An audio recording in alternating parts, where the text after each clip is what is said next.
If it was a choice between ice cream and vegetables, I think you've already got the answer to that. Would anything change your mind? Chocolate vegetables.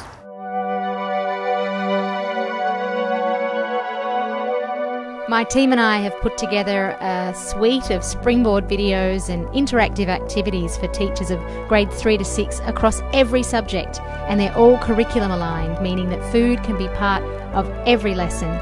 This generation are individuals. They want to take control. They want to be the best version of themselves. So if we can arm them with those tools, then they're going to go for it. It was very important for me to remove as many barriers as possible from these resources being used. And the key barrier for me as a teacher was cost.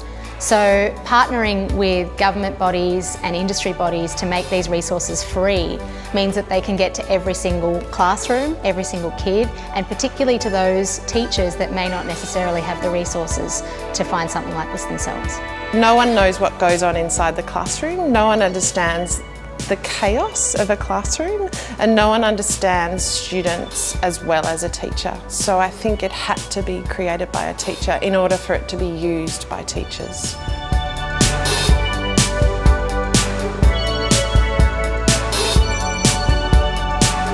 These kids are used to engaging with video content first. In fact, they go to YouTube before they go to Google. So we've taken that into account and we've created the kind of videos that they're going to be searching for anyway, which means that if students are motivated and if they see a video that they enjoyed in class, they can flip it on its head and go home and search the rest of the series. They are spending a lot of time in front of computers, and I think that therein lies an opportunity. If we can kind of use that as a resource to educate these kids on better lifestyle choices, I think it's a winner. One of the most important ways for us to engage kids back with fresh food is really just exposure.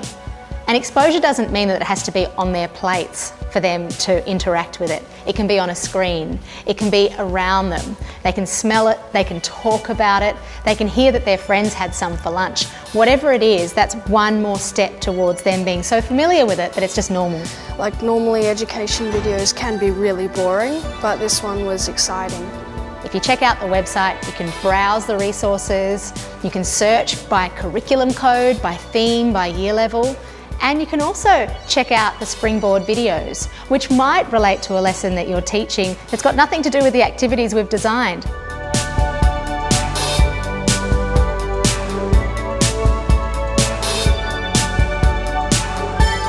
So I've used them really to hook the kids into learning. I've used it in maths. I'm planning on using it in fractions. I've taught the seasons using these resources. I've taught digestion. I've used them to inspire the kids to create their own recipes. I've used them in so many different ways. They're really versatile. Really versatile. My favourite part of the activity was probably when we were like squeezing the applesauce and beetroot. It was just so weird to feel, and it was something I've never done before, so it was exciting and a bit gross at the same time. I think that for a long time we have been instructed in what it means to eat healthily, and to, you know, there have been a lot of good and bad kind of labels put on food, but being food literate means understanding that each person is different, each person's relationship with food is different, and you've got to be curious and try new things. That's what I hope to encourage.